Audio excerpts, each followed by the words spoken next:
Hello and welcome back to UI Chat from The Interface, the podcast focused on the latest news from Ubiquiti and anything network related. I'm Alex, and once again I'm joined by my co-host Evan McCann. Hi Evan. Hi. You're looking pretty snazzy. Got a Windows XP jumper on for the listeners, and you've got a onesie on, did you say? Yes, I have my grandma style onesie on. Oh my god. If you're listening to the audio, just know that Alex and I look fabulous, and our guest here did not get the memo. Yeah, so I'll introduce myself, Cody from Mac Telecom Networks. Some people probably know of me, some people may not, but I am not dressed up in any Christmas gear. I'm wearing a Ubiquiti shirt, traditional black Ubiquiti backwards hat. Yeah, thanks for having me on. Yeah, we'll allow it. It's fine. Okay, glad you could join us. This time, yeah. Yeah. Yeah. So did you want to give a sort of we've got a few questions for you basically just before we get into the Ubiquiti news. So who are you and what do you do? I'm Cody, Mac Telecom Networks. So what do? I own a business. It's called Mac Telecom Networks, and we provide pretty much strictly Ubiquiti support now, and we do installs. So we do structured cabling, access control, camera systems, VoIP systems, anything Ubiquiti. We also touch on other vendors, Grandstream, a little bit of that, and I also make YouTube videos. That's primarily why I'm probably on here, make my YouTube videos. We all kind of know each other, and I mean, YouTube's great. It's actually brought my business up. That's how I'm able to do my business right now. Yeah, so I'm thankful for that. Yeah, it's definitely quite good. Yeah. And then how long have you been using Ubiquiti hardware? Is that was it your first sort of dip into the toe of networking, or was it? No, so I first started in like network engineering for banks and stuff, and that's all Cisco. That's all you're using in there, and high-end switches for data centers. Ubiquiti, I've probably been about 10 years. We started off, I was working with like telecom companies, pulling cable, and then we're using Ubiquiti access points. So I'd say about 10 years I've been with Ubiquiti. And then opening my business, it's only been Ubiquiti. Makes sense. Yeah. Yeah, it's about 10 years for me as well. Okay. Yeah, nice. It's time goes so quickly. I was just saying to Evan earlier that this whole year has gone very quick. Oh, yeah. Releases have been insane this year. And 2025... it's going to get even more insane, I'm sure of it. Yeah, probably a lot of stuff coming out. There's even stuff coming out last few weeks, which is crazy, but just before Christmas. So yep. Yeah, can't they stop? I don't want them to. I mean, obviously you guys had Clay on last time, and we're not allowed to say some stuff that we have, but we have way too much stuff right now, and it's. I want them to keep coming, but I want them to release it so we can do videos on it. So right, yeah, you'll see a lot in the new year. I was gonna say I don't want them to stop. Maybe just take a little break, for the holidays. Let us, catch our breath a little bit. Hopefully, nothing releases in the next week because I have no videos done for anything anyway. And then just one final little question: what's been the thing that you've learnt, or like in your time making videos on YouTube? What's the one thing that is sort of stuck out to you the most? It's a lot harder than it looks. Even though my videos are like I don't edit. If people watch my videos, it's really just me on the computer. It's like a Twitch stream almost, playing video games when I'm showing network gear. And it's just me cutting. That's it. I tried getting a little bit better at editing. I'm still terrible at it. So it takes a lot of work. If you're looking to do it, you need to stay consistent, have a schedule of some sort. And if you own a business, like it is probably the best marketing tool to use. You just put videos out and people will start contacting you. Not to say that everybody's videos are going to get views. But stay consistent and then they'll go up. That's pretty much what I've learned. And not everybody's going to like you on the internet. So take that for what it is and, just go with it. Yeah, it happens a lot. So yeah. Unfortunately, but yeah. It's a great thing. I've met so many people over the last, I think I've been doing it 4 or 5 years now and met tons of people that I never thought I would. Yeah, it's definitely crazy. Yeah, awesome. Before we get into sort of the news and stuff, thanks to everyone who has been supporting this show so far. We would really appreciate it if you could subscribe to the channel on YouTube or leave us a review in your podcast app of choice. It really helps. Thank you. We've got 2 little bits of news that aren't software or hardware. Well, we've got UniFi Network version 9, which is finally here, which is awesome. We're going to discuss that a bit more in depth a bit later. But also, Evan, you added to the show notes that Ubiquiti has a holiday sale, but it's mostly on sort of last gen hardware. So Yeah, I know this is in the U.S. I don't know, Cody, if it's for you in Canada or Alex, you in I've the got UK. it, yeah. But yeah, so I think it kind of varies based on where you are, but at least in the US, a lot of the stuff that's on sale is kind of older access points, some of the lower end hardware like the UniFi Express, the Dreamwall is discounted. It's pretty similar to the sales that they had for Black Friday, but those sales are going on until December 27th. So take a look if you haven't. Yeah, it doesn't look like they've added too much. Actually, it looks pretty much exactly like their Black Friday sales. They're probably trying to get rid of some gear, like obviously, but really the doorbell, that's a great deal. AI Theta, like we love the AI Thetas. The only thing with that is no night vision, but where we install them, doctors' offices, they don't need it. But yeah, they've, UISP console, if you're looking to get into that, it's all great deals, but the access points, I wish they would have come out with some Wi-Fi 6 ones besides just the Express. I think that would have made a lot more people happy. Yeah, the Protect sales are pretty good. For the access points, it kind of feels like they're trying to clear out some space in their warehouse, maybe, but Yeah, still good deals. I mean, having that in your garage for Wi-Fi 5 or in your backyard, whatever. Not everybody's super nerdy like us and want the latest and greatest Wi-Fi 7 stuff. I don't know about the other stores, but we've got ProMax 16 switches on the UK store, and they've got a little discount. Yeah, a lot of, and then you'll get the complaints that we don't have PoE, but to be honest, that's for a non-PoE switch, that's a great price. I was thinking I'm probably going to pick a few up before the sale ends. Yeah, and also the Gateway Lite is £72 here, which is actually not a bad deal, to be fair. Yeah, so there's a few little bits and pieces to pick up just before the holidays, so pretty good. So, Evan, what new hardware have we had? I don't know if, Cody, you've had access to any of these devices just yet, the Enterprise APs, but... Well, yeah, I feel like Cody's like the MKBHD of Ubiquiti, so he's probably been like, hey, I've been testing this out for a few weeks now. And of course... I've had this for 6 months. And... This thing's huge. Oh my God, it's massive. That's actually massive. Yeah, I mean, it's huge. Jeez. I haven't really tested it out because the cable in my office right now is broken, and I just haven't fixed it. But I will fix it, and I'll be doing a full test on this. I did have it plugged into a 1 gig port. It seemed to do well. I have a client who just bought like 6 of them, and he said the range and the performance is great on them, and not having any of the issues with IoT that people have been talking about. Right. Yeah. And we're talking about the E7, the E7 Campus, and the E7 Enterprise. This was, I think it was December 2nd. So of course we record every month at the end of the month, and Ubiquiti loves releasing stuff a few days later. Oh yeah. So this is a couple weeks old news here, but yeah, there's 3 new Enterprise 7 access points. The one Cody was just showing off was, I think, the E7, right? That's the E7. Yeah, we don't. I don't know if any other creator has any of the Campus or the other one. I doubt yet, but it would be nice. Like, I don't know where I'm going to test that though. That's the thing. Like, putting it in my house, that's fine and dandy, but that's not the setting for it. And you home lab people are going crazy. They're buying them like nuts. Well, yeah. So the E7, I think, was released when they made the announcement in early December. Yeah, that was like available immediately. I think the E7 Campus is January, and then the E7 Audience, I believe, is March. It might vary by region, but I think that's the rollout. That's what it looks like. And they all look great. They showed this off at Ubiquiti World Conference in Miami. We did a little video on Chantel's channel, and I apparently didn't blur it out well enough, so a lot of people got to see the access points if you watch that video a little bit early. But they look killer. Like UI Tom, he did a great video on Wi-Fi, or presentation on Wi-Fi 7, and it was super insightful. Nice. Yeah. And the most exciting thing about these, I mean, obviously they're very high-end, high-spec devices. The E7 Campus and Audience are outdoor, which that's their first 6 gigahertz outdoor. It's also their first standard power 6 gigahertz devices. So at least I think it's only in the US and Canada. Sorry, Alex, and the rest of the world. But that just means that you can operate at a higher power, and you can also operate outdoors. So like the U7 outdoor wasn't, and none of the other 6 gigahertz equipment was outdoor rated. The Campus and Audience are. So those will be here in, I think, January and March next year. And if you want to spend a lot of money to go really fast in your home lab, pick up an E7. They'll sell out, guaranteed.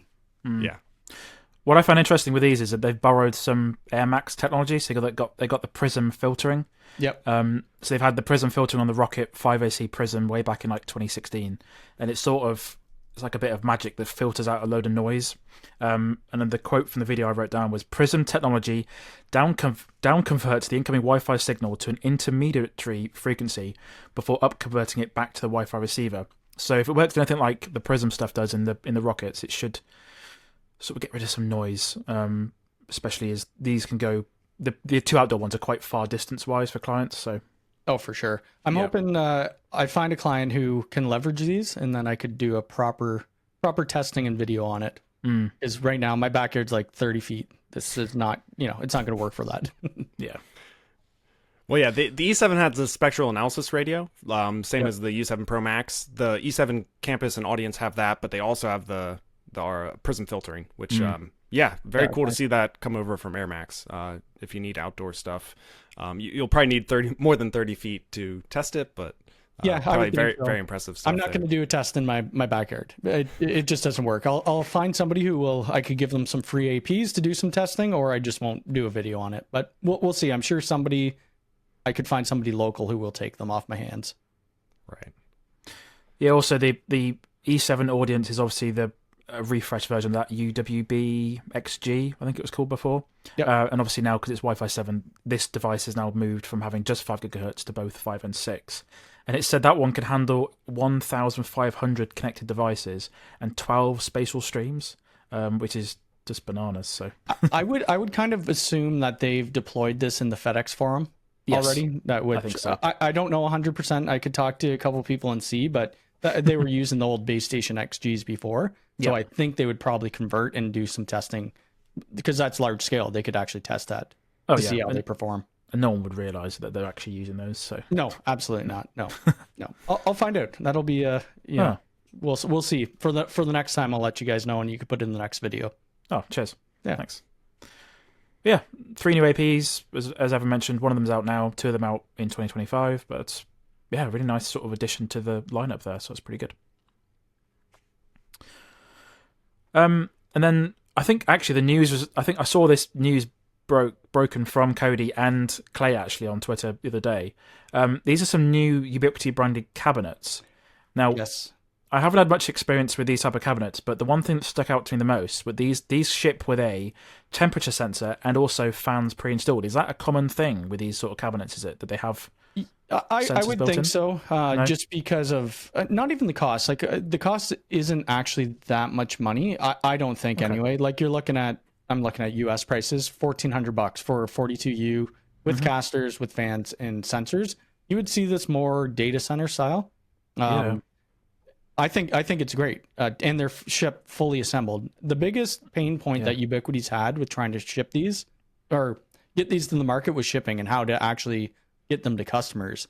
I don't have one yet. I'm hoping I get one, but it's heavy. Like it comes on a pallet. I think it's about 450 pounds.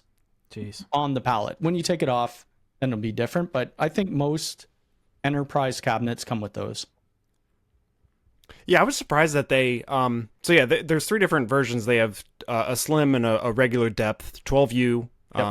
And then they also have that 42U full rack cabinet. I'm surprised they all ship fully assembled, just because shipping would be a challenge. And 400 plus pounds, you probably need hopefully like a lift gate, pallet jack, something to move that thing around. Like we're trying to get one to my house, and I think we need a lift gate. So I'm gonna have to get one of my customers and push it back there, and then I'll have to get in the truck and then drive it back here. But like these are what they showed at Ubiquiti World Conference or at CEDIA this year. If you saw the full racks with their, the NVRs with the bezel and stuff on it, this is the exact same rack. They're really nice. Ubiquiti branding on the side. Nice. Yeah.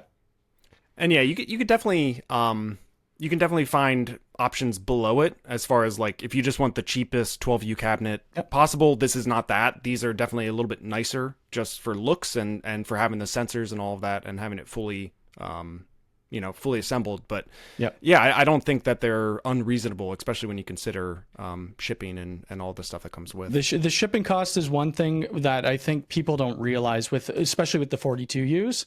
That's how much racks cost when you ship them. I think it's probably home lab people seeing a $500 price tag for shipping, and then that's standard across the board. When we order racks, you're getting charged that much as well. It's not just Ubiquiti does it. It's just logistics. It weighs 400 pounds. You got to ship it somewhere. Right. Yeah. I'm just looking at the shipping cost. Like for the EU they put a 300 euro price extra on it for shipping, for a heavy item shipping for the big ones. So yeah. It's about what it is. I think these were added a little while shortly afterwards, but they've added 3 new accessories for the racks as well.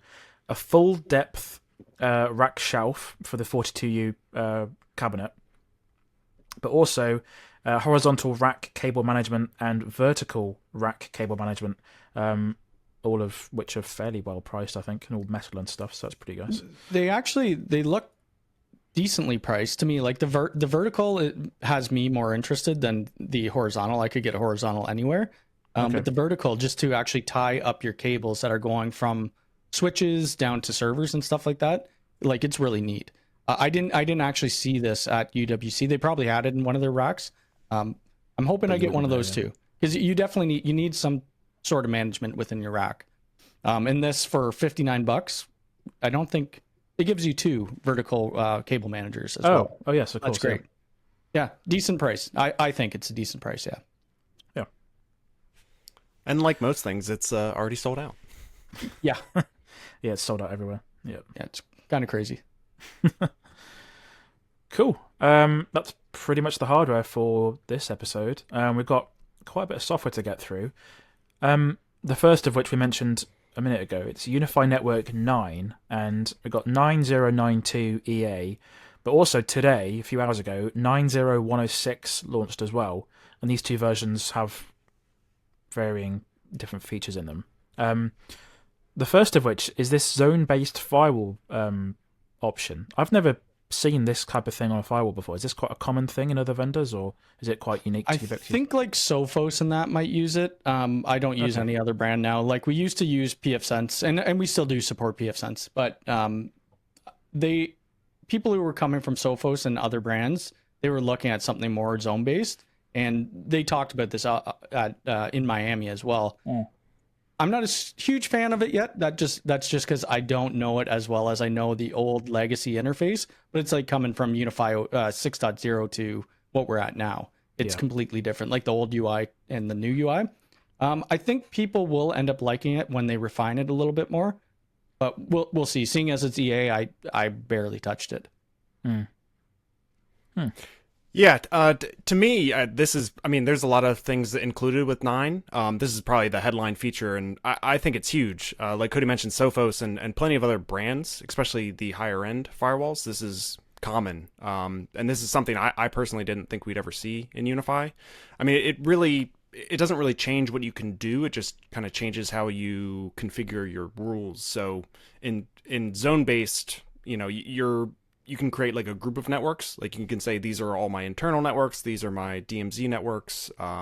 These are my guest networks, and then apply rules based on that group rather than, per network.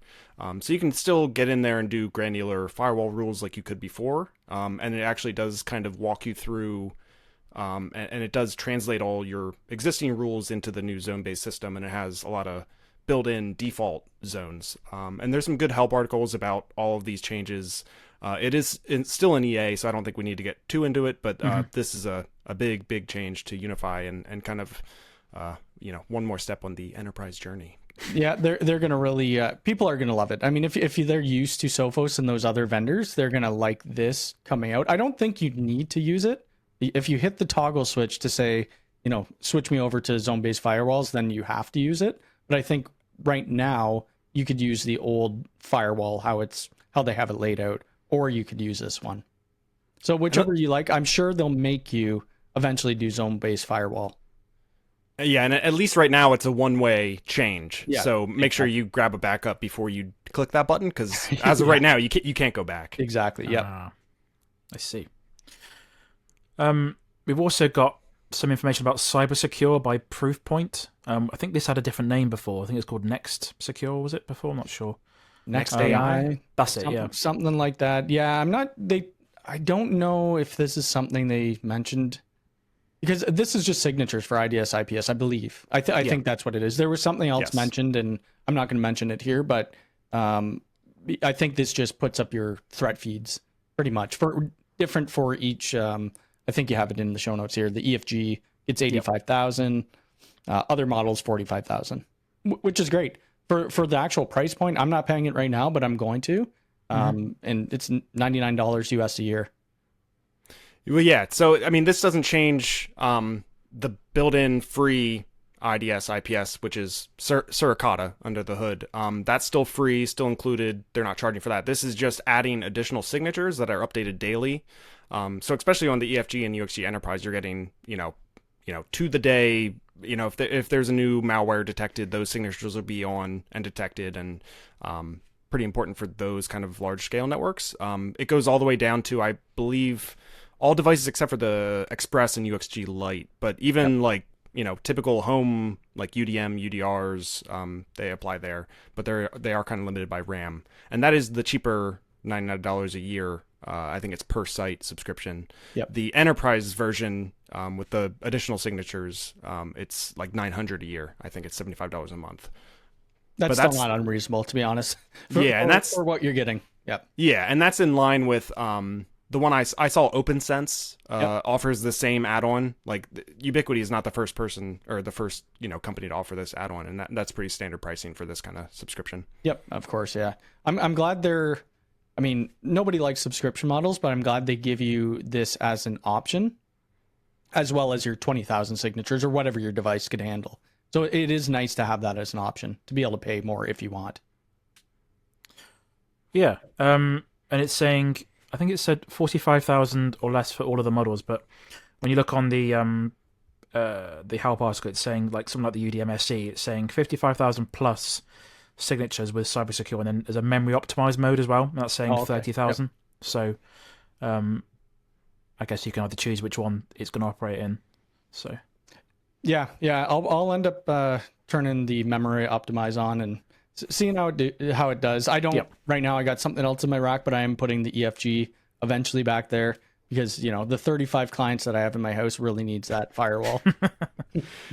Yeah, I mean, for me, this is more a business feature. For sure. Obviously, Absolutely. You can use it at home, but for a typical home user, you don't need it. Yeah.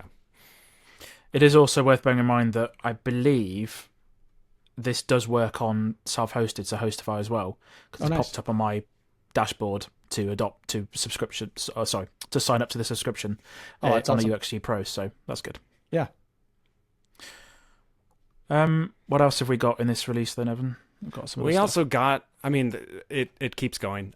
Those are the two big ones. Probably the third big one is the API. I think they had talked about this. They probably covered it at UWC, and they've talked about it a few times, kind of in beta or early access. But this is, I think, the first release that adds the API, which you can use to manage sites, devices, clients, view real-time stats. And they're going to add more to that API over time, but it is in this release. So very exciting. Yeah, I haven't used it yet. I might. We've used it a bit with UniFi Access, but I haven't done anything with the network side of it yet. Right, and for you, is that what you'd use it for? Like a business wants real time data on network usage, or what would you see this used for? Pretty much. Yeah, pretty much. If they want that, not a lot of businesses that I deal with, it's small to mid-size, so they really just look at the UniFi dashboard and that's it to get their data. They don't really need anything else from that. But I'm sure this will be very useful for developers and stuff like that in the future. Right, and it would get that data out into a separate tool for logging, analysis, graphing, absolutely. whatever. Cool. How do you feel about 80 megahertz being the default for 5 gigahertz? I'm not sure about that. Yeah. Why aren't you sure about it? Well, it's like for a lot of use cases, 80 megahertz is a bit of a waste of spectrum, a little bit. It depends. That's what I'll say. It depends if you're in a house, whatever. If you're not near neighbors, I can see my neighbor's house out that window. If you're in businesses, probably not. Like we just scanned somewhere downtown Toronto, and it is so cluttered down there. We drop them down to 40. Yep. It depends where you're located.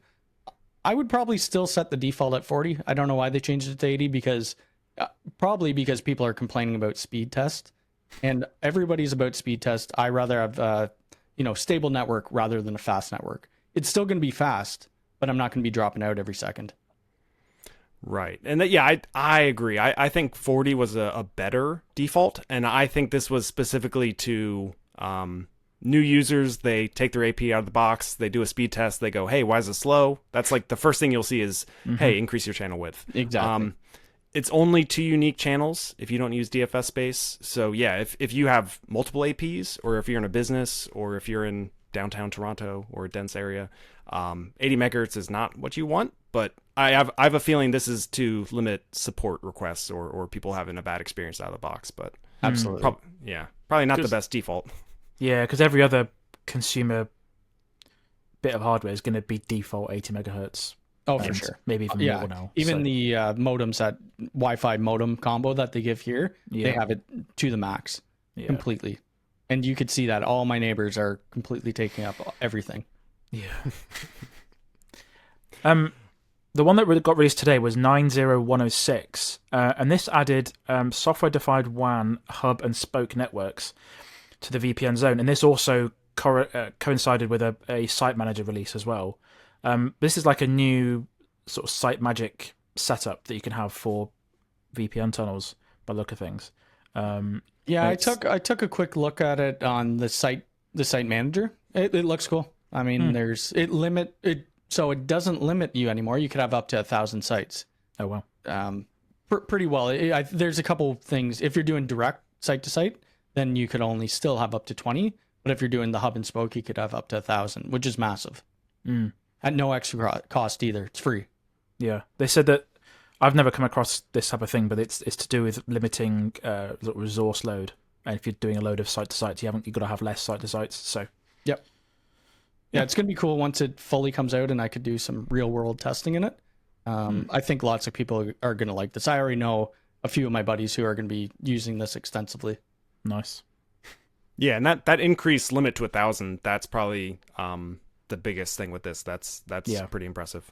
Yeah, 100%. I mean, 20 is good, but 1,000's better. If you have over 1,000 sites, that's a little nuts. Yeah. We also got some Protect releases. So we got 5.1.78 EA and then 5.1.85 GA, and very sort of a very minor update. It just added support for OnVIF PTZ cameras, and you can control those PTZ cameras if they're OnVIF supported. So that's pretty good. Yeah, I do have a PTZ camera here. I haven't tested it out, but I know Clay, he tested it out, and I think it works well. But I don't use any OnVIF cameras at any of my setups, but it's nice that they included and they're actually bringing more feature sets to it, other than just recording, 24/7 recording. So now with the AI, or we'll probably get to the AI part later, but they've added other functionality to those cameras, which is really nice. Yeah, and then 5.1.85, it said it turns on smart detections by default for the AI port as well. Okay, I didn't even know that was off. Maybe I was already on 5.85. Yeah. It works well. I have it for my G4 doorbell, doing face detections. Right. I was going to say, this is one of the open questions we had. I think we talked about this with Clay, or maybe back a few months ago with someone else. But yes, it's good to see OnVIF getting supported, and the AI port is a nice hardware option if you do have existing cameras. Exactly. Like even UniFi cameras. Like if you have non-AI, you could add the AI, and once it actually gets unlocked to 5 cameras, that Protect cameras, that's awesome because I have over 5 non-AI cameras. So throwing one of these in, and then I don't need to swap anything out. And the AI port's 1-to-1? Is it 1 per camera? No, right now it's 1 per camera, but they're updated on firmware, and it will give us 5 cameras per 1 AI port. Yeah, I was about to mention that because I was going through the FAQs today. I was like, oh, they've got a load of questions and things. And it says, in the future, it will support 2 OnVIF 2K cameras, 3 OnVIF HD cameras, or up to 5 Protect cameras, which I always thought just by the design of it that it's one in, one out sort of thing. But I guess I didn't even have a camera plugged into it because like all my stuff's in my network rack, and I just plugged it into a switch up here, and you could just pair them together. You don't need them plugged in at all. Oh wow! Which is great. Yeah, it's really cool device. Yeah, because judging by all the marketing images and all the images you see, that looks to be how it should be set up. To me, I would never plug in a camera and stick this to a wall and then have the cable coming. It's not. Yeah. I don't know why they have that as a marketing image. What I think is what they're going to do, because they'll have a rack unit for it where you could have 6 of them. that's what most people will do. They're not going to have it in their office plugged into a camera. There's no way. Yeah. Right. I saw a post on Reddit. Someone had their rack and they had like 7 of them dangling. Yeah. Well, he needs to get the rack mount. Yeah. Which isn't out yet. Hopefully that comes out soon, but you never know with Ubiquiti. Yeah. So this is definitely a way of them allowing you to expand the deployment you've got and increase the sort of processing ability, but without having to all be done on the UNVR itself. Just sort of, adding in a bit more CPU power. And with that, they have the edge recording as well, which isn't available till a future firmware update, but at least we have the ability to put that SD card in, and then if something goes wrong with the UMVR or whatever, the recordings are still going onto the AI port, onto that SD card. Yeah, and Clay was mentioning last episode that I think he said he had like a week's worth of footage or something crazy like that. So he would have done that with the AI turret or something like that, because the AI port right now they haven't released that, but it will. It's the same. It's the same thing, but they'll have 5 camera streams recording to that SD card when it's all unlocked. Yeah, it's a very cool idea, especially if you've got like outages and stuff. So absolutely. Yeah. Yeah, and the rest of the software is pretty minor. I don't know if we want to go through any of these. We'd mentioned, or one thing maybe to point out was UISP 2.4.172 and earlier .156. That fixed the geomagnetism error, and you guys ran into that at Hostify, right? Yeah, it was very strange. Basically, things started going wrong on Ubiquiti's end. Their cloud versions, 2.4.155. There was some point in time where some like time-based model, based on what our dev Andrew was saying, that it basically it got to a point in time where it just stopped working, and if you restarted the server, the whole thing just wouldn't boot up ever again. So he managed to get into the code and make it so the versions that we're running are patched, but Ubiquiti released a patch shortly afterwards. But the crazy thing is, it's ruined some people's UISP consoles. If you happen to restart it before that patch was out, you've got to wipe it basically and start again.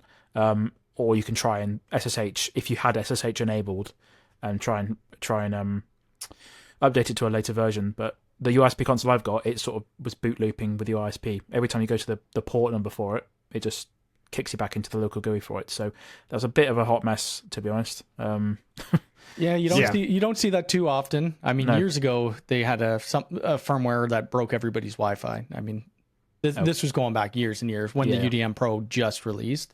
I'm glad their QA has gotten better, but it would have been nice if they would have caught this before breaking a few people's networks. Yeah. So back up, don't reboot, install that update. Yeah, there you go. Quicker the better. Yep. Yeah, the transition from the free UISP cloud to the UISP console has been a little bit rocky. I think last episode we mentioned that there was a bug with NetFlow. So if you've got UISP running on the UISP console, at the moment NetFlow doesn't work. So they're in the middle of fixing that, as far as I believe. So it's been a bit rocky. So, but well.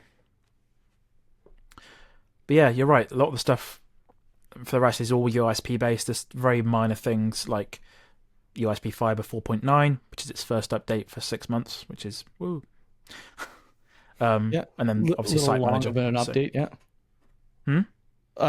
far out on an update, yeah. That's a couple months. And we're still waiting for EdgeRouter 3.0, which I think it's been a few months since we've even seen a release candidate for that, but who's counting? I haven't used an EdgeRouter in a long time. We're UniFi consoles now, that's it. We don't really use too much hosting. Just easier to manage. For me, it's easier to manage. Fair enough. Yeah. We're now going to get into the sort of the year in review section of the episode. So what we're going to do here is take a month by month. Evan has tiresomely worked through each month and popped in what hardware has been released. Thankfully, we've been keeping show notes the past year, so we've got some idea of what's been happening. But we're going to hit each month and see what sort of stuff they released. So, winding the clock back to January this year, we had this doesn't feel like that long ago, but we had the Swiss Army knife, or the UK Ultra, as it was called. We had the USB Switch Plus, the Box Plus, U7 Pro, PDU Pro, and then that toolless mini rack stacking unit as well, the stacking kit, sorry. Yeah, that's a little different of a unit, to be honest with you. I always said it looks like a subway tray. bread tray when I first got the unit. It's different that they're putting a racking so we could make it 12U. I guess we could probably go more than 12U if you want, but it's all right if you're only using Ubiquiti gear. But I guess they came out with the shelf now, so you could rest some things, Raspberry Pis or whatever you have in it. Yeah, it's a pretty good month. That really doesn't feel that long ago until we had the Swiss Army knife. But anyway, yeah, I mean that was the first Wi-Fi 7 access point. yeah. The Switch Plus and the Box Plus, that's nice gear. Cody, I know you don't use UISP much, but for those that do, that's a nice hardware option. Oh, yeah. And the Swiss Army knife, I still, 11 months later, I still think that's probably the weirdest name that they've ever had. I don't understand it, to be honest with you, but we just go with what they say and we put it out there. Right. Definitely different. Yeah. But yeah, and then in February, we got a couple gateways. We got the Cloud Gateway Ultra. We got the Ultra switches, which are really, really nice. I think we all really like those. They're really great. Flexible. We got the Wave Pico, the Wave AP Micro, kind of four mount, so you can cover a 360-degree micro pop with those APs. We got a couple fun ones. The USP charge cable. Alex, do you remember that? This one. Oh yeah, you have it. And it's amplified brand. Yeah, it's amplified branded. Nice. Yeah, it's very interesting. Strange. Yeah, right. I haven't even opened it yet, but right. And yeah, just a couple other small accessories. But yeah, so the Cloud Gateway Ultra and the Ultra switches are probably the two big ones from February. The one thing we're still missing though with those Ultra switches is the outdoor box. I don't know why that's not. So it's like the USW Flex in the utility box. They were supposed to come out with an outdoor box for this, because now we could handle more cameras with one uplink. Hopefully that comes. I don't know. Maybe it's not even in the plans anymore. We'll see. Oh, yeah, or just grab a NEMA box or you could do that. I just like I like their outdoor boxes. The NEMA boxes, you have to put a little bit more work into it. These you would just actually push the switch in and it clips for you. For sure. Yeah, and the Switch Flex and the what is that? The Flex Utility, I think is the name of that enclosure. So, yeah. That's a great paired group of things. So I'm surprised. Use it all the time at like gates, primarily front of gates for people's houses, and put 3 cameras alongside like gate controllers and stuff. Yeah, and I didn't know that they were going to have one of those for the Ultra, but I'm surprised we haven't seen that because that'll be a nice thing to pair together. You know that they're going to, or they should have been, but this is this is months and months ago, so maybe the plans got scrapped. Well, no, the day after we release this episode, that's when they'll do it. Yeah, that'd be funny. Yeah, always the way. And then in March we had the sort of the first budget focused G5 cameras with the G5 Turret Ultra, the G5 Dome Ultra, and then a load of those camera accessories which we mentioned on the show at the time. Just lots and lots of different options, expanded their array of mounting options, which was really nice. That UniFi Access intercom, I remember the episode with Jesse, just held it up like a phone. It looked massive next to his head. I got like 6 of them here, and we've installed a lot of them. But that's for business, right? Yes. You're not going to install in that. We do have one at a gate for a residential place, but it's either for a gate controller or it's for business. You don't want to use that at your home for a doorbell. It is literally that big. Yeah, it's huge. Massive. Yeah. And then the EV Station Pro payment terminal and stand. Shout out to, I think his name is Sean from DPC Technology. It's one of Clay's employees. He actually is reviewed the EV Station a few weeks ago or a few days ago, and that was a really, really good review. He sort of highlighted how both of the EV Station models get installed and the GUI setup, because no one's really done any videos on them, I don't believe. So that was really, really good. So I think it's like me, I've never even been in an EV in my life. So there's not I have one client who actually has them. We were going to convert a couple other people over to them, but at the time they didn't have the payment option. Yeah. So we just never pushed it out. Maybe we will in the future. Yeah, they're definitely more for businesses and stuff, and restricting access certain times. And you wouldn't really use one at your home, but you could, but you wouldn't. Yeah. So. Why not? April we had the UXG Max and then the UDM Pro Max. Sort of we had Stepping Stone with that one up until the EFG and the UXG Max, really. Sorry, the UXG Enterprise. So yeah, a lot of gateways, and those were 2 big ones. The Pro Max is nice, definitely for people that always thought the UDM Pro wasn't quite enough. And the UXG Max, it's probably the best small standalone router to replace maybe like a USG Pro. Yep. So those are two nice hardware The Pro options. Maxes are great. I mean, these are, again, they're meant more for business unless you have a 10 gig connection at your house or a 5 gig connection, because you got the 5 gig IDS IPS routing. The dual hard drives is great. And we stack these all the times at customers' houses or at customers' businesses. The only thing, no PoE, but really if you're on that big of a build, you're having your own PoE switches completely, because it could handle 200 devices, Ubiquiti devices on it. Nice. Yeah, agreed. And then May, we had it must have been one of those YouTube videos and they announced the EFG and the UXG Enterprise. UXG Enterprise was sort of quietly mentioned at the end. Yep. And then the U7 Pro Max access point, which is huge. That U7 Pro Max was the first one to have I think it's called ZTP adoption QR code. Yeah, which is quite nice. I've never actually used that. I still haven't used that. I should probably try it out. Yeah, I did. Yeah. It's weird. I did a video on it, and it was I think it's a one-time use code, which is really weird. So it adds it to your inventory on unifi.ui.com, and that's it. It just gets adopted. Cool. So, and then we had the first Pro Max 16-port switches, which we mentioned earlier. Yep. And wow, U6 Mesh Pro AP, and then the Access Reader accessories, Enterprise hard drives. I actually bought one of the Enterprise hard drives. It's just a Western Digital hard drive. And that's all it is. Yeah, I think they just came out with a 24 terabyte one yesterday or the day before. Oh, which is kind of nuts. No, that is crazy. U7 Pro paintable cover, and that's it for May. Yeah, the paints, but they're interesting. I did like where they came out with their own colors, but again, you're not going to be able to match everybody's house wall or wherever you're having this. So having the paintable covers, I have a couple downstairs, and they're great if you have an extra can of paint. Don't use metallic paint. So other than that, they're pretty good. Right. And and then in June we got the U7 Pro Max, the U7 Pro Wall, the U7 Outdoor. So June was really when Wi-Fi 7 kind of hit. We also got the Access Ultra, the EV Connect Lite, and the AI Pro Vision Enhancer. All good. Yep. I know a lot of people, they're waiting for the in-wall U7 wall with the actual ports on the bottom. It's been said it's coming out, so we'll see. Hopefully it does. And the enhancer is actually really great.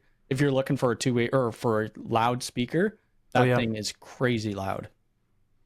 Well, and that has, I think, a floodlight too, and it increases IR range, I think. Yeah, I think it's about 550 lumen. It could be 600, and then I think it does capture speed of the cars. Yeah, it's got like a distance thing. Yeah, or something. I have one on my driveway. I haven't looked at it that often, but I thought it did have some speed or distance calculation on it. Right, and the Access Ultra, I mean, that continues the theme of confusing ultra meaning cheap hardware. But I think, Cody, I know you had a review of it. I mean, that's like a really nice little intro device, right? So it's a good device if you're not looking for an unsecure door and you're just looking for actual keyless access, because this thing you could kind of you could put cables into it and then you could just short them out and it will open your door. So that's kind of because your pinouts are going into there for your 12-volt strike, or you could put a battery onto it and it will open the door. So having like an unsecured door, like a co-working space, we do co-working spaces. We don't care. There's going to be different people in there and out of there all the time. A glass window door, well, people could just smash the glass and get in. So you'd want to use the G2 Pros for secure doors and then the Ultra for unsecure. And then you're only running one cable, the Cat6 cable to it, and then just a small piece of 18.2 instead of running it all the way back, 200 feet. Yep. Yeah. Yeah, it's interesting. So in that sort of scenario, when you've got like a co-working space, you just have it to log who went in and out, I guess, or... That's it. You could do that. We actually we've only installed one of them for the customer just to test out. That's all we were doing. We've installed for them now just all G2 models. Yeah, makes sense. Ultra's good. If like this office, if I didn't want people getting in it, I could put one on my door. And obviously they could kick the door down, but then I could just track who comes in and out. Well, yeah, the cats will get in no matter what. Oh yeah, they'll get in.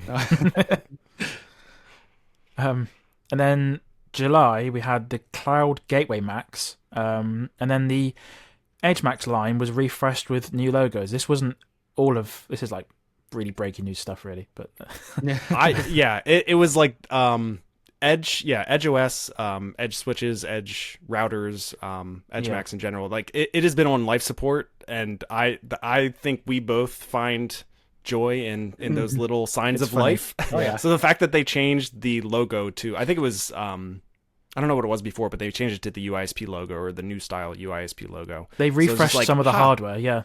Yeah. nice. So nothing changed besides the logo, but we pointed that out because it's like, of oh wow, course. someone's working on that somewhere. You know? Yeah, it was weird. It was like the most popular models, but not some other models didn't get refreshed, and it was like a facelift Right. for the. It was really weird, but yeah. And then we had the G5 PTZ in July as well, which is really cool. I love it. It's try and get probably one. one of my favorite cameras. I mean, it may not do great at night. Some people Right. have said that, and I've said that as well. But it's awesome. I love having the smart person tracking. And with that, you want to make sure you have stationary cameras on your house as well, or your business. Yep. Because if you know anything about PTZ cameras and it's following you, someone could just go behind the other way. So I have 3 cameras on the front of my house, and then I have the G5 PTZ, and the spotlight is awesome. I mean, it's just a great camera for the price point. Yeah, I need to get one at some point. They're quite well priced, as you say. So Yeah, absolutely. What else did they come out with? The Cloud Gateway Max was great. I mean, that's a great little device for your house. And if you're looking to put in a couple cameras, you could do no storage, and then you could buy their little storage slot, which $19, whatever, and then throw in your own storage. Yeah, and to me that kind of removed the UDR from being a reasonable purchase. I think the Cloud Gateway Max, whether you want storage or not, like even if you're using it as a network only device, or if you're adding a few cameras, I would highly recommend you check out the Cloud Gateway Max over the UDR. It just for worked. hardware power. It works great. Like for small business, even for a couple doors. Like this is a perfect unit for it. yeah, awesome. And then, well, in August we got the big boys. We got the UXG Enterprise, the Enterprise Fortress Gateway, or the EFG, which those were it's something I feel like we covered every month. I think they had talked about it back in May or earlier on, but that's when they actually were available, was August. And these are super high throughput. I think they're $2,000 US. High end firewalls and routers. So that was August. Yeah, they're great. They're great devices. I haven't used them to the full extent. It's in my house. I do have one in the campground, which is it's working well. Not that it's even needed for that, but they do see capacity of 1,000 to 2,000 people anyway. Oh, wow. So in the summer times. Right. Well, yeah, and Clay said last month he has one of those in his house. Not because he needs it, just because he had one. We just have them. I mean, we have the 100 gig switches too, but what do I need that for? Nothing. We'll review it, and then I'll maybe bring it to a business where we could use it. Nice. We also had the UMR Industrial, which was just a more outdoor version of that UMR standard version they got, but they had an interesting deployment for it, where they had a remote G5 PTZ on a pole, and they had the UMR next to it, and it all powered off one thing. That'd be quite clever for a remote CCTV deployment sort of thing, which I thought was quite cool. Yeah, I think to do construction sites that don't have any internet or anything like that, I think that'd be great. Yeah, and with that as well, you can do a site-to-site VPN back to the UniFi Protect server and magic. So it'd be perfect. Yeah. This was the episode I think we had Jesse on, because we were discussing the UniFi Power Amp at the same time. We had the DisplayCast Pro, which is that UniFi Connect screen device, but this one also has USB-C for peripherals and stuff, so you could control things on the screen with it with the mouse and keyboard, which is quite nice. Yeah, I haven't used that too much. I have the normal DisplayCast, and I haven't used it. I know people who've put it in businesses though, with like 40 different screens, and they seem to like it. Yeah, I can imagine Have you used the Power Amp? Yes. I didn't buy speakers for it. I'm like, you know what? I don't want to spend $1,000 on speakers, so I didn't really test it too well. I have one, but yeah. Apparently they're really good, or they're decent for what they do, and they came out at the perfect time to compete with Sonos, because the Sonos firmware or whatever the whole thing was. A lot of people switched over.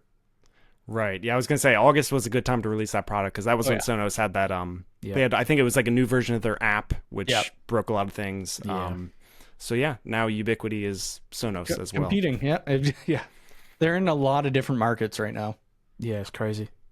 And then we finally had some black cameras, which is quite nice to see. We had the G5 Dome Ultra in black, and I think maybe the AI, it's not the AI turret, the G5 turret Ultra, I think we had a black version of that at some point. They really need to release them both at the same time, because if you're doing like you're doing storefronts and stuff like that, the property managers, they might only allow you to do white cameras or black cameras. Yep. So there's been people who have been painting them. I would never paint them. I'm not doing that. They could look for a different camera. So I couldn't see it costing them too much money to paint it a different color. I'm not sure why they don't release it both at the same time. Yeah, it would be quite good if they did. So we also had an SSD version of the UniFi Cloud Key G2 Plus for some reason. And then gate access starter kit. And yeah, I thought the gate access stuff was quite cool when we discussed that on the podcast. Yeah, it's interesting. I've installed one at the farmhouse, and we have 4 more to go in for an actual business, and we'll be putting in probably the new AI LPRs. Most likely. Yeah. Well, I haven't tested it yet, but there's no reason for me to put an AI Pro right now when those are coming out, because those are specifically designed for license plate reading. Yeah, they look really cool. Oh yeah, we also had an exit button for UniFi Access, just a very basic thing. Yep. And then the solar switch was killed off. So we've discussed the solar point more than we should have done on this podcast. But there was also an indoor version of that device that was on the store for a while, but they just removed it at some point from the store. So sad times. R.I.P. Yeah. Yep. And September was a relatively. I mean, August was jam packed. That was. I don't even know if that was everything we just ran through, but yeah, that was a lot. September was much simpler. It was just the Enterprise MVR and the Flex Mini 2.5 gig, which were 2 very nice little additions. Have you used either of those, Cody? Yeah, so I have both. The NVR I haven't put in yet. The NVR I'm not putting it in at home either. So one of my main customers, I do a lot of work for. They have buildings throughout Toronto, so we're putting in the eNVR there. They're currently at like 75 cameras, but we're scaling up to 120-ish. Wow. So I'll be putting the eNVR there and the gate controllers and all that type stuff. The 2.5, it's just a nice addition to have that little switch there. But yeah, I really want the bezel for the eNVR. I don't want to install it until I get that bezel. That makes the eNVR. Are they not released yet, or are they just sold out? Or no, they're coming soon. They haven't even been released yet. They just you don't need it, but it looks really nice. I think it's like $400 too. Yeah, I think it's like $400. It adds a touchscreen, I believe, so you can view cameras. You could probably view your cameras because you can already on the Pros, and you could see your disc and stuff like that. Mm-hmm. I don't think they add anything else other than the RGB, and that's pretty much it. Well, yeah, if you're spending if you're spending $1,400 for your rack, I forget how much the Enterprise NVR is. Filling it with hard drives, filling it with 4K cameras.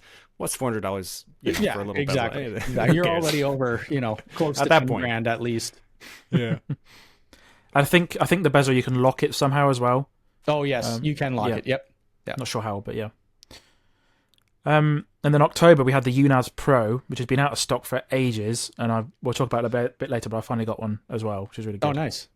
And then as you mentioned earlier, we got 100 gig switches, so the Enterprise Campus switches in both 24 and 48 port versions, but also an aggregation one as well.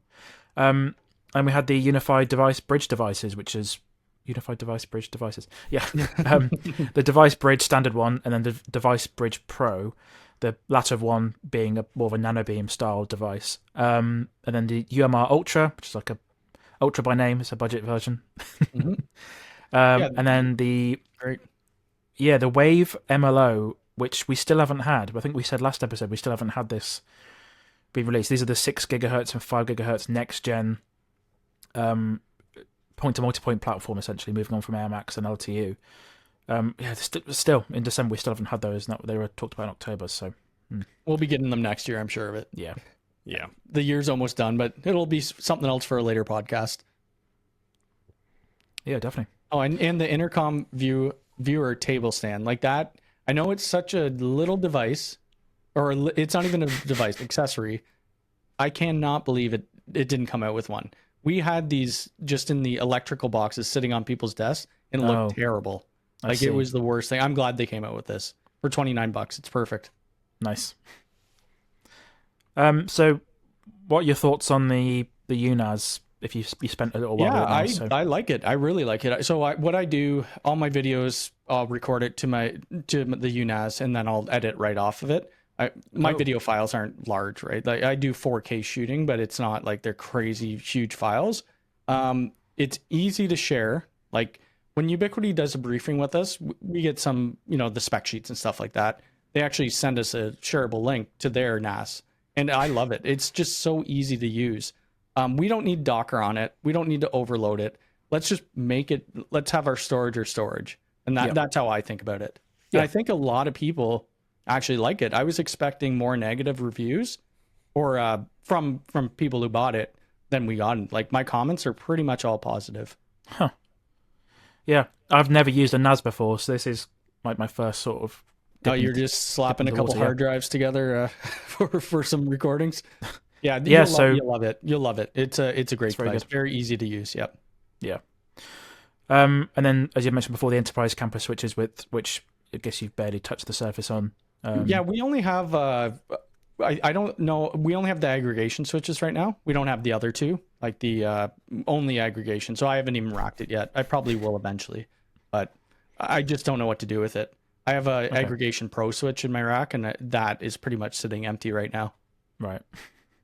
You have to invent some use for it, It's just putting more money out for a 25 gig server or something like that I probably won't use either. But if I do come out with like maybe a college or something like that I could support, I would give these switches away to them and do videos and stuff on it. Yeah, and that's the scale where this makes sense. You need multiple buildings, hundreds of devices or thousands of devices. Like it's this is the least home lab. Like a LAN party. LAN party buy it though. It's insane what home lab people do. If I didn't get it given to me, I probably wouldn't have bought it because $4,000 or whatever they cost, it's a little pricey. Yeah. Yeah. And we talked about last episode, the episode whenever it came out, with the device bridge and the bridge pro. Sort of a nice. They offer a nice entry into getting outdoor wireless without having to learn all the AirMax stuff. So I was a bit confused at first, but I thought, okay, these actually make sense because there's people that don't want to touch AirMax or just want everything in one GUI. Pico, I think it is. Is that what the old device was? The UniFi Pico? The one with just the antenna. So the UniFi device bridge, it looks like an old Pico. It works well. I mean, I haven't tested out the pros yet because I have nowhere to put them. But I did watch Clay's video on it. They seem to work really well. Yeah. Yeah, pretty good. And then November we had the UniFi Protect AI turret, which we talked about with Clay last episode. The AI dome, the AI LPR, and then the AI port, which we've spoken about a few times now, and then a white version of the AI 360, and then some more camera accessories and stuff. So I'm happy they're releasing more camera accessories because it's always useful. So, for sure. Yeah. The AI turret works great. The blue light on it is very blue. I'm sure that'll dim like all their access points as well, but I found like the wide angle of it was really nice. I'll probably install more of them, and then they left the price at $399 instead of $499, so that's good. Yeah, I was going to say, I don't know if that happened in all regions, but in the US and I guess in Canada, the AI turret and dome were $499. Yeah. Then they had a price cut. Yeah, so the Black Friday, they did $100 and they just left it at that price point, which makes sense. Yeah. It was a little high for what it was. Okay. So I'm glad that they took it down $100. That's pretty good. They've also permanently discounted the AI DSLR. Oh, nice. It's like £1,000 or $1,000 off. That's crazy because the lens on that's probably worth more than $1,000. So they're going to be taking a hit on that for sure. Yep. Probably trying to get rid of them. Yeah. Sweet. And apart from what we mentioned for this month, that's pretty much it for hardware for 2024. Should we have a quick skim over the software or what's been released? Well, yeah, I was just going to say in hardware, like Cody, you've obviously paid attention to Ubiquiti for a long time, and me and Alex are paying more attention this year, or at least I am paying more attention this year than I did in the past. Like, did this feel more relentless than last year, or because like to me that like what we just covered probably wasn't even everything, and that's a absurd amount of hardware. Stuff. Yeah, so many different devices. Like, do you think it's I think 2023 2022 2023 there wasn't, obviously we had some shortages with 2020 and stuff like that. I think it was insane. It was an insane year, and literally I didn't cover everything either in videos and stuff like that. There was just too much, and I would even go down to the accessory level and review the patch panel or something like that. But there was a lot, and I knew at the beginning of the year, a couple Ubiquiti employees said, "Oh, you just wait, you'll have a ton of videos on Ubiquiti this year," and they didn't lie. And there's some stuff that hasn't released that was supposed to release, and so we'll see that at the beginning of Q1 of next year. But I'm hoping they keep up this pace. Like, they are innovating. Like, if you have a full stack of Ubiquiti's gear, like Access Protect Network, it works awesome throughout your whole business. Yep. And just what you could do with it, even with Interspace. Like, Interspace has come a long way. It still has a ways to go, but you could unlock doors like from it. So if you're a receptionist, there's somebody at your front door, you could just unlock right from your web browser, and you can see them walking up, which is awesome. But I think they'll keep on this path. I hope they do anyway. And I know in the past people had complained about kind of Ubiquiti not being focused on their core business, which was, to them it was UniFi networking. Hey, give me gateways, switches, APs. Like, that's what Ubiquiti is. And I think they've really proven over time that like UniFi Talk, UniFi Protect, UniFi Access, like all of these things started out maybe as hobbies and now are full-fledged solutions. And then this year, like the Power Amp kind of going into the Sonos realm. They've definitely expanded the NAS. Like, it seems like they're juggling more than ever and actually doing a good job with all of it, most of it. I think they're doing great. And I mean, their stock prices kind of point towards how well they're doing now because it blew up. I think every aspect of it, I think Talk could use a little work or some new devices, and hopefully we see that in the future, but we got the soft phone, so that's good enough. They've really come out with low tier entry level stuff to get in, but then you could go all the way to enterprise. I don't know if I'd install one of their switches, like their aggregation switch or the new one, in a data center yet. I have to test it first, but I think they're getting to that point, especially with the support models they're going with as well. And then the new MSP type model that they just came out with the other day, it's EA still, but where you could pay a fee and then an MSP, instead of paying per site $1,000 per site, they pay a lump sum of whatever, and then they get support if they need it.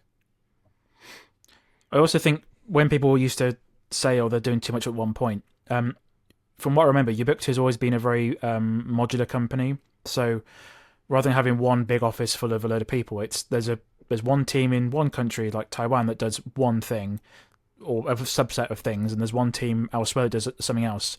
And yeah, that's correct. Yep. Yeah, it's like when it's not just one team doing lots of different things. It's lots of teams doing different things on their own. So, well, you can't know everything. Like, if I'm an access specialist or telephony specialist, I'm not going to be doing Protect. I mean, it's just I believe they've hired quite a few people just for network routing and switching, and then Protect, access, and connect or whatever else. They wouldn't be able to come out with all this gear if they didn't. No. And they wouldn't have the support. I mean, Ubiquiti grew on community support. That's how it was. I mean, it still kind of is, but luckily they're pushing more to the professional and enterprise side of things. And I think 2025 is going to be pretty huge for them. Yeah, no, definitely. You've got little tiny companies doing lots of specialist things, and it's obviously working quite well. So yeah, absolutely. Sweet. And software, I honestly, I don't think I have it in me to go through this list of software, but because it's even longer than the hardware. We could pick one or two things from each month that were quite good. I was going to say I'll refer you to past episodes if you're interested in details there, because we cover these month to month. Yeah, we do. Yeah. But yeah, like, just for context, I mean, we just went through that huge glut of hardware. Yep. But in January of this year, they were on UniFi Network 8.0. So we've gone through all the 8 branches, and now we have UniFi Network 9. Yep. So I mean, tons of software throughout the year, but I think UniFi Network specifically just grew so much, and all of the releases in the 8 train were huge. Mm-hmm. like in February, we got 8.1 with OSPF, network viewer, custom NAT, layer 3 ACLs, just on and on and on. UniFi Network has grown a lot, as have Protect. Like I think we got Protect 5. Just yeah, it was a huge year for software too. It's just way too much to keep up with. Yeah. Like even 9.0 release, like just looking at all the notes from that's huge in itself. Yeah. It's crazy. Yeah. And then May we got shadow mode for UniFi OS consoles, which is awesome to see. That was I remember when it first came out, it was not so nice because it was really just having, because you had to actually change the wires. So if it failed, you had to change the wires. I mean, that's not high availability. Somebody's going to have to drive to site and do that. Yeah. But now how it is, where it's automatic, it works perfect. Just going through the list here. UniFi Talk number porting in the UK was added in June, which was awesome to see. We had VLAN Magic in July on UniFi OS. Yeah, VLAN Magic is interesting. I don't use it a lot, but it's a nice to have if you need to push over a device over to another network without actually going to the device and switching the Wi-Fi network. So it works well. And in September, we had Protect OnVIF support with archiving to Dropbox and different things like that. So that was pretty nice. September, wow, that's huge. A huge month for software. October, we had UniFi Drive with the UNAS Pro. More UniFi Network releases like 8.6 and 8.5. And then November, we had a major UISP router update that got launched. NFC support for the UniFi Doorbell Pro, which is awesome. Have you tested that yet? So I don't have a smart lock, and I need a smart lock. But the issue here is now you have to get into Home Assistant. So that's the only way, because Ubiquiti doesn't have a supported lock. I wish they did, and they came out with that one that they had back a long time ago. But I just ordered a new lock, and I'm going to do a video on it. Probably I'm not going to get right into the Home Assistant stuff. There's other people who do that, and then I'll show you how to interface it with the NFC card and fingerprint scanning and stuff like that. That'd be quite cool to see. Yeah. We've already discussed December. One major thing for November was BGP support and NetFlow for UniFi Network, which is awesome, and some different things like that. So, yeah, we've also got another list of miscellaneous items as well. There was the EFG hit the FCC way back in January, and then I remember this actually, Evan. The FBI removed Russian malware from edge routers. That doesn't feel like that long ago, but that's February. So yeah, people probably already forgot. Well, yeah. We had the first UWC in Chicago in March. Did you go to that one in Chicago? I did. I went to both, and I'll probably go to everyone in North America. They're a lot of fun. Evan, I wish you could have came to Florida. That would have been great. It's just talking to everybody. And actually seeing, Robert Parrott talk on stage is great, inspiring, and then seeing all the new gear, it's awesome. I mean, pretty much anybody can go. You could sign up even if you're not a business. You'd say you're a business. And I know Miami, they just let anybody in. It was huge. Oh, okay. Yeah, I'm really hoping they keep that up in 2025. I don't know if they'll do Chicago or Miami or different cities, or if that's going to be a yearly thing, but I heard they could be doing it in Toronto. Hopefully, if they do, they should do it in the summer because it gets really cold here. But I was going to say, are you going to host the Toronto? Oh yeah, we're at my house. Let's do it. Honestly, I hope they keep it up as well because it gives a place for all us UI nerds to go hang out and just have a fun time. Yeah, it's good. Then after the Chicago one, we had UWC London, which I went to, which was awesome. Nice. That was good fun. Met one or two people, and we had Wi-Fi. I was going to say, in April with the UWC London, that was when the USG and USG Pro were listed as legacy. And I forget which software version, but a few months ago they were listed as like, you're not going to be able to make configuration changes with them. So 2024 is the year that the USGs finally... I still know some people running it. I've told them, take it out, upgrade. Yeah. They've been running long enough. Yeah, definitely. One or two things like Wi-Fi 7 MLO was promised in May. We had a tech field day as well. So that was interesting. I did a live stream for that, and it was actually probably my biggest live stream. We had about 700 and something people in there and just watching it together. That's actually where they mentioned more about the EFG. was at Yeah. that show. Right. Yep. We had June. Cody published the UniFi Network Complete Setup Guide 2024. Slow month. Yeah. And we got our first review, which was still our first review, actually. So someone awesome. said that they enjoy the podcast, which was nice. Oh, perfect. So, Very exciting stuff. Yeah. For Goes a couple months. probably, yeah. The cooler thing in August, we got the Enterprise Partner Program. That's yeah. difficult to say. Cody, have you used that? The other one, I signed up, but I think right now it's only for the EFG, I believe. right? And the other one that's related to that is I think it was something they just announced a few weeks ago. About their like integrations. Yeah, it was program. I forget the name of it. I could pull it up here, but basically that's what I was talking about for like MSPs and stuff like that. Yeah. So it was like, let's see. Yeah, Unified Professional Integration Program. So that's in early access right now. It is available in the US, Canada, the EU, and the UK. It gives you some training, ambassador access, and priority phone support. That's pretty much what it is right now. Right.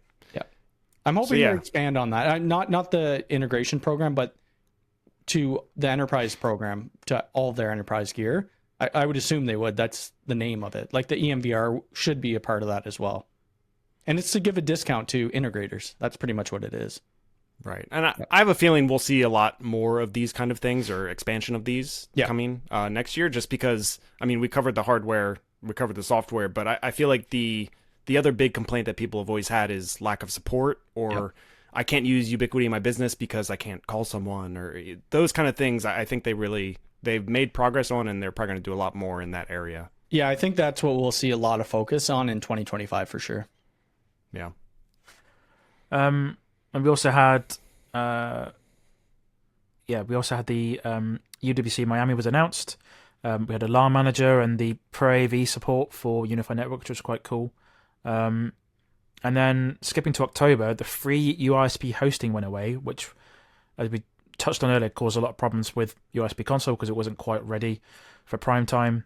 And that was, I think the hosting with the UISP is a little bit optimistic in terms of the highest plan. I think it's 10,000 devices, and it seems a bit, just judging by what stuff we've done at host devices, it seems a little bit ambitious potentially, but pretty cool. And then 2 holiday sales, so Black Friday November and a holiday sale in December. So here we are in December, overwhelmed and tired. Yes. Yeah, with all the stuff that released, which is it's actually insane. I'm hoping they do more sales as well on some of the devices that are a little bit newer. They really only started doing like Black Friday sales. I think it was last year, maybe the year before. And then they did the holiday sale with the UDM Pro and then the Dream Wall. I remember that, but now they're pushing more devices out, even if you don't want them. Somebody's going to buy them. I'm sure of it. Right. Yeah. Well, yeah. Unfortunately, they follow the Apple model of like, no matter how old the product is, it's the price. So you could buy an AC Pro for $150, or you can buy a Wi-Fi 7 AP, which is significantly better for about the same price. So. Exactly. Yeah. Yeah. It's unfortunate. Before we finish here, we have some merch. So you can visit the store.theinterface.uk and check out our mugs and hoodies. Awesome. All UI chat branded for that special someone you know or don't know. So wait, we have hoodies? Yeah. I haven't ordered one yet. I'm wearing this stupid onesie, and I could have been wearing our official merch. Well, that's awesome. I need to order one actually, but that's a nice looking mug. Yeah, it's all like gradient and that's nice perfect. little Wi-Fi logo. So that's awesome. Perfect for Christmas for someone that you know. So just before we disappear as well, what have we all been working on, and what we got coming up for 2025 basically? So Cody, what have you got on the burner? What am I working on right now? Reviews that you'll see when it releases. So that's but what I could actually speak about what I'm working on. We're doing a big door access job, 50 doors, something like that. We're recording it all from the cabling down to installing the electric strikes, doing the door cut-ins, gate controller, putting that to the garage doors. Other than that, pretty much nothing else. Just anything Ubiquiti, and maybe sprinkle in some Wi-Fi devices in there in my YouTube channel. Nice, yeah. I'm going to say I'm enjoying Chantal's YouTube channel. It's quite good. Yeah. She loves doing it. She'll continue doing that with the travel vlogging. Yeah, something a bit different. It's good fun to watch. So nice one with that one. What have you got coming up, Evan, on the next few weeks? So earlier this month I did the overview of the E7 access points. So that's out there. I might do kind of like a text written version of this year in review that we were talking about, Alex. I think you had talked about doing one, so that kind of got me thinking about that. But I don't know if I'll have the energy or the time with the holidays. Mine's just a list, copy and pasted hyperlinks, basically, of everything that I've written about. So, and then what I've been working on, I've got the UNAS Pro. It turned up this week, so I've got a review I'm working on about halfway through at the moment. Just going over the setup process. I think it's quite cool so far, as we touched on earlier. It's quite a nice, solid product, so I'm quite enjoying it so far. So it's as we've touched on the podcast before, my file management for videos is not the best, and I've needed a NAS for a very long time. So.